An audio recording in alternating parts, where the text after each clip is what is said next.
हम बात करें नए साल के इरादों की, जो हम तय करते हैं और हमारा जो तय करने का ये जो इरादे हैं, इसको तय करने का जो बेस होता है, वो जो पिछला साल गुज़र गया, वहाँ पे हमारी क्या फेलियर रही है, क्या अचीवमेंट रहा है, कहाँ हम चूक गए, कहाँ हमें और आगे बढ़ना चाहिए, इन सब की रोशनी में हम अपने नए साल के इरादे को तय करते हैं। एक टीचर के लिए बहुत ज़रूरी हो जाता है कि वो अपना इरादा तय करे, एक रेज़ोल्यूशन तय करे, अपना कमिटमेंट वो दे हर साल के शुरू में।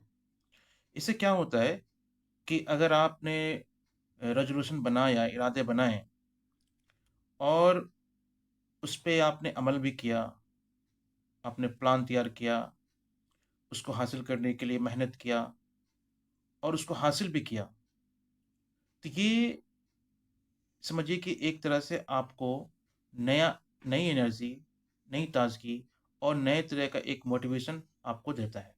बहुत सारे हम में से बहुत सारे टीचर्स ऐसे हैं कि उनको खबर तक नहीं होती कि वो 1 साल से निकल के दूसरे साल में चले गए। ये साल का बदलना इतना ज़रूरी नहीं है हमारे लिए। हमारे लिए बदलना ज़रूरी है कि जो एटीट्यूड हमने पहले बना रखा है, उस एटीट्यूड से, उस नज़रिए से हमारे टीचिंग और लर्निंग पे क्या असर पड़ा है, उसका हम एक जायज़ा ले सकें। अगर हम जो हमने पिछले साल किया है, उसको एक नज़र देखें, अगर हम उस पे थोड़ा रिफ्लेक्ट करें और थोड़ा सोचें कि जो साल गुज़र गया, उसमें हमने क्या-क्या किया, क्या-क्या नहीं किया, तो आने वाले साल में जो हम अपने इरादे बनाएँगे, वो काफ़ी पुख्ता होंगे और वो हमें आगे ले जाने में काफ़ी मदद करेगी। एक टीचर का, एक उस्ताद का ज़्यादातर टाइम अपने क्लासरूम को बेहतर बनाने में, अपने बच्चे को एक अलग तरह का मुस्तकबिल देने में या एक अच्छा समाज बनाने में गुज़रता है। एक असातिज़ा की ड्यूटी, एक टीचर की ड्यूटी सिर्फ़ वो 9 से 5 नहीं होती, बल्कि वो 24/7 काम करता है, सोचता रहता है कि कैसे हम जो डिलीवर कर रहे हैं उसको और बेहतर और कमिटेड वे में उसको हम डिलीवर कर पाएँ। इसके लिए ज़रूरी हो जाता है कि वो सोचे इस पे कि जो पिछला साल गुज़रा है, उसको हमने कैसे गुज़ारा है? कहीं ऐसा तो नहीं है कि हमने एक भी मेथड का, जो टीचिंग मेथड होते हैं, उसका हमने इस्तेमाल नहीं किया। बहुत सारे टीचिंग मेथड्स हैं, शायद हम इसके बारे में नहीं जानते, लेकिन बहुत सारे टीचिंग मेथड्स हैं, जिसका इस्तेमाल करके हम अपने क्लास को और जो भी कंटेंट हम डिलीवर करना चाहते हैं, उसको बेहतर और बेहतर ढंग से कर सकते हैं। तो ये खुद से एक सवाल करें कि क्या मैंने कोई मेथड, टीचिंग मेथड अपने क्लास में इस्तेमाल किया या नहीं किया? जब आप गूगल पे सर्च डालेंगे different types of teaching method, तो आपको निकल कर आएगा। आप ये भी सवाल करें कि क्या मैंने कोई नया मेथड ट्राई किया? कोई नया स्ट्रैटेजी क्लास में ट्राई किया या नहीं किया? क्या पिछले साल हमारे क्लास में कितने बच्चों ने सवाल किए? क्या मेरी ऐसा तो नहीं है कि पिछले साल की मेरी जितनी भी क्लासेस उसमें एक भी सवाल नहीं हुआ? अगर एक भी सवाल नहीं हुआ क्लास में, तो फिर हमें सोचने की ज़रूरत है कि हमारी क्लास कैसी हो रही है? हमारी क्लास ऐसी हो जिसमें बच्चे सवाल करें और हम इसको पसंद करें कि हाँ, वो सवाल कर रहे हैं। क्योंकि एक टीचर को जो एक अच्छा टीचर, एक अच्छा मौलिम बनाता है, वो उसके तलबा है, उसके स्टूडेंट हैं। जिस क्लास में सवाल ज़्यादा पूछे जाते हैं, वो क्लास जो है, वो पहले से तैयार रहता है इसके लिए। वो इसके लिए स्टडी करता है, वो इसके लिए रिफ्लेक्ट करता है और पूरी तैयार होकर वो आता है कि हम जो हमारी क्लास है वो काफ़ी इंटरैक्टिव होगी और डायलॉग्स में फुल होगा वो। तो ऐसा तो नहीं है कि हमने एक भी सवाल जो है बच्चों से बच्चे जो है हमसे एक भी सवाल नहीं किए। ऐसा तो नहीं है कि हमने एक भी पेरेंट्स से अपने बच्चे के एजुकेशन को लेकर बात नहीं किया। बात नहीं किया तो क्यों नहीं किया? ये तो जितना ज़्यादा अहम एक स्टूडेंट का क्लास में रहना ज़रूरी है, उतना ही ये ज़रूरी है कि जो हमारे पेरेंट्स हैं, वो भी इस बात से आगाह रहें, वो भी इस बात से अवेयर रहें कि उनके बच्चों की पढ़ाई कितनी ज़रूरी है। कभी-कभी ऐसा होता है कि पेरेंट्स इतने मशगूल रह जाते हैं, इतने बिज़ी होते हैं अपने दिन भर के काम में कि उनका बिल्कुल ध्यान तक नहीं जाता कि बच्चे कर क्या रहे होते हैं। आपका एक कॉल, आपका सिर्फ़ एक कॉल उनको ये याद दिलाने के लिए काफ़ी है कि हाँ, उसका उनका बच्चा जो है स्कूल में पढ़ रहा है और उसके जो टीचर है वो फ़िक्रमंद है। नहीं किया। कहीं ऐसा तो नहीं है कि पूरा का पूरा स्कूल एनवायरनमेंट बिल्कुल एक तरह का जो डिस्कोर्स होता है, जो एजुकेशनल डिस्कोर्स होता है, उसके लिए तैयार नहीं है या हम तैयार नहीं हैं। तो ये सब कुछ पॉइंट्स हैं जिस पे हमें रिफ्लेक्ट करना है और फिर अगर हमने ये नहीं किया तो इसका क्या नुकसान है, ये भी हमें सोचना है और हमें अपने बारे में सोचना है। हम ये नहीं कह सकते कि ओके स्कूल की जो है वो इंफ्रास्ट्रक्चर नहीं है या स्कूल जो है वो कोऑपरेटिव नहीं है, हम ये नहीं सोच सकते। हम अपने को लेकर ज़िम्मेदार हैं। एक टीचर को सिर्फ़ और सिर्फ़ पढ़ाने की जगह चाहिए और वो अगर उसको जगह मिल जाती है तो फिर वो जो है टीचिंग वो वहाँ से स्टार्ट हो जाती है। तो हमें खुद से सवाल करता है कि क्या हम ऐसा तो नहीं कि हम कैपेबल नहीं हैं? हम कैपेबल नहीं हैं कि हम नई चीज़ों को जानें, नई चीज़ों की तरफ हम अपना जो हमारा जो अटेंशन है वो हम दें। हम नए मेथड के बारे में पढ़ें, नए क्लासरूम स्ट्रेटेजी के बारे में नहीं जान पाएँ। ऐसा तो नहीं कि हम कैपेबल नहीं हैं। कहीं ऐसा तो नहीं कि हम सीरियस नहीं हैं, हम सिंसियर नहीं हैं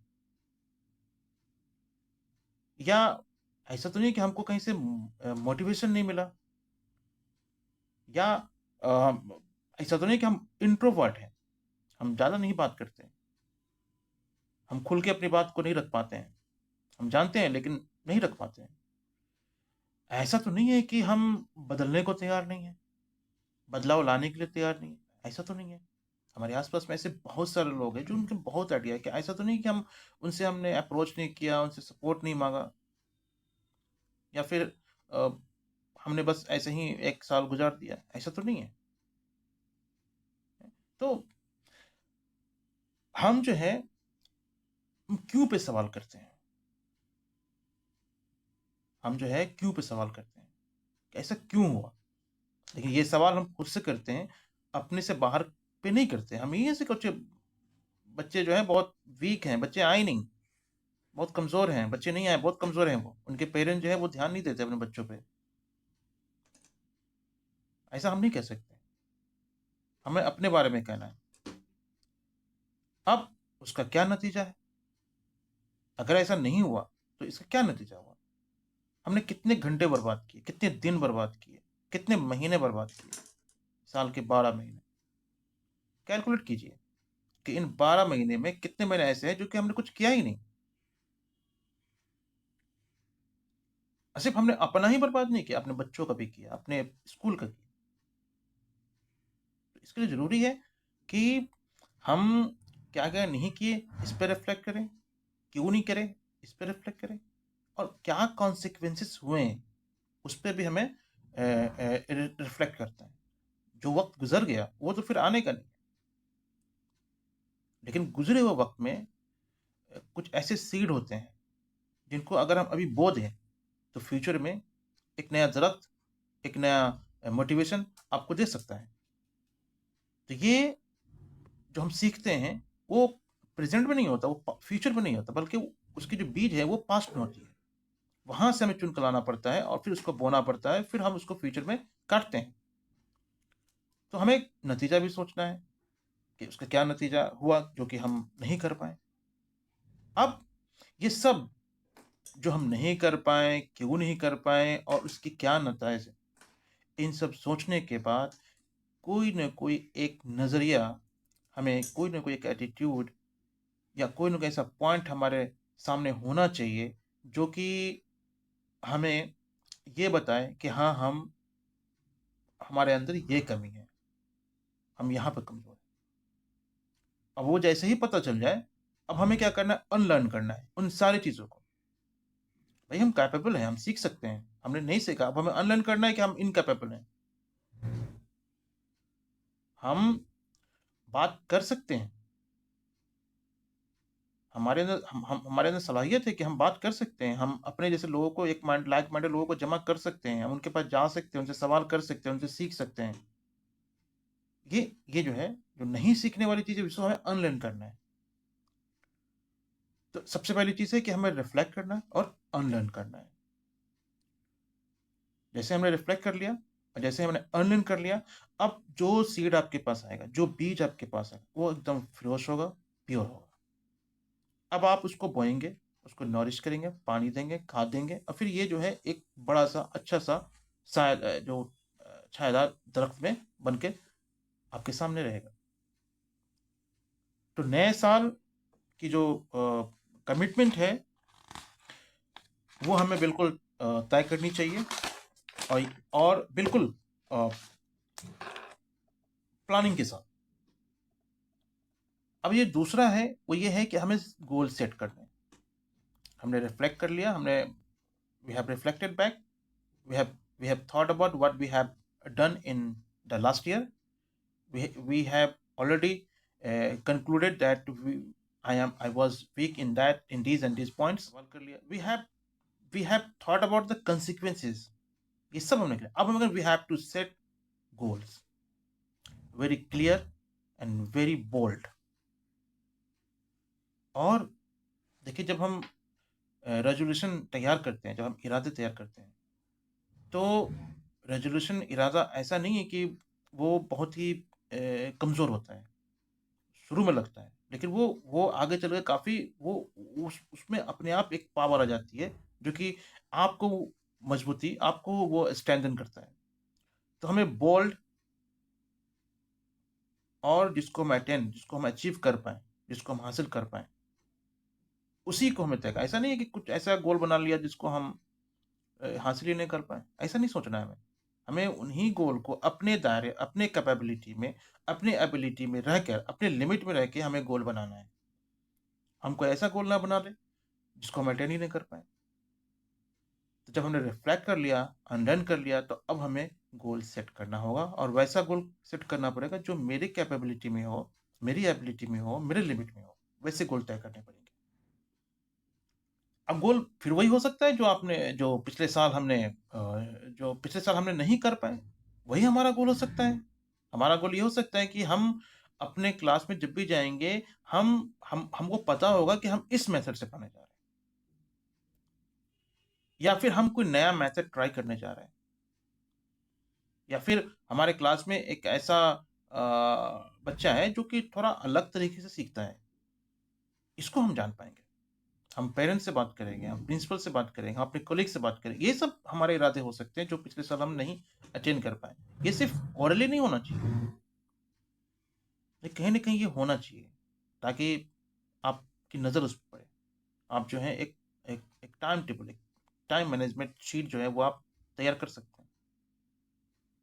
उस मैनेजमेंट में ऐसा नहीं कि आप बस अपने एकेडमिक जो जो लाइफ़ है वो आप देखें, बल्कि आपकी फैमिली भी है, तो उसमें उसके लिए भी टाइम आना चाहिए, आपका एकेडमिक है, उसमें भी टाइम और अदर जो दूसरी ज़रूरत है, वो भी उसके अंदर आना चाहिए। तो एक कॉम्प्रिहेंसिव मैनेजमेंट प्लान होना चाहिए, जिसमें कि हम कितना टाइम अपने फैमिली को दे रहे हैं, कितना टाइम हम अपने खुद को डेवलप करने के लिए, अपने बच्चों को डेवलप करने, अपने स्कूल को डेवलप करने के लिए दे रहे हैं और कितना काम जो है हम दूसरे चीज़ों के लिए, जो अदर काम हो सकता है, जो कि वो भी हमारे फैमिली के सपोर्ट के लिए ज़रूरी है, उसमें हम दे रहे हैं। ये सब जो है जिम रॉन एक बड़ी पर्सनालिटी है, जिन्होंने 5 मंत्र दिया और ये 5 मंत्र ऐसा है जिसको अगर हम अपने लाइफ में डाल लें एज़ अ टीचर, हम जो हासिल करना चाहते हैं वो हमें मिल सकता है। जिनके जो 5 मंत्र हैं उसमें सबसे पहले है गेट सीरियस, हमें सीरियस रहना है। Get serious, gate smart. Smart smart करने का मतलब ये है कि हमारा टीचिंग स्मार्ट होना चाहिए। हमारा टीचिंग जो है ये जो रवायती तरीका है, जो आज का तरीका है, उसका मिला-जुला होना चाहिए। हम मोबाइल से पढ़ाने के लायक हों, हम टेक्नोलॉजी का इस्तेमाल करें, तो गेट स्मार्ट। थर्ड इनका है गेट गोइंग, स्टार्ट कीजिए, आगे बढ़िए। ऐसा नहीं होना जो आपको रोक के रखे, उस पे सोचिए। गेट गोइंग, गेट एक्साइटेड, अपने काम को लेके एक्साइटेड रहें कि हम जो है अच्छा कर रहे हैं। वो जो एक्साइटनेस है, जो आपके काम से आपको मिलता है, वो आपको एनर्जी देता है, पॉजिटिव वाइब्स देता है, आगे बढ़ने में वो आपकी मदद करता है। तो get excited and get away. तो ये 5 मंत्र हैं, अगर हम एज़ अ टीचर अपने लाइफ में लाएँ और नए साल में कुछ अलग करने का इरादा करें, तो मुमकिन है कि हमारे जो इरादे हैं, हमारा जो रेज़ोल्यूशन है, वो हमें हमें जो है मिल जाए और हम जो एक एक इफ़ेक्टिव टीचर हो सकता है, एक स्मार्ट टीचर हो सकता है, एक सीरियस टीचर हो सकता है, कमिटेड टीचर हो सकता है, एक मोटिवेटेड सीरियस टीचर हो सकता है, एक फैसिलिटेटर हो सकता है, वो हम बन पाएँगे। बहुत-बहुत शुक्रिया।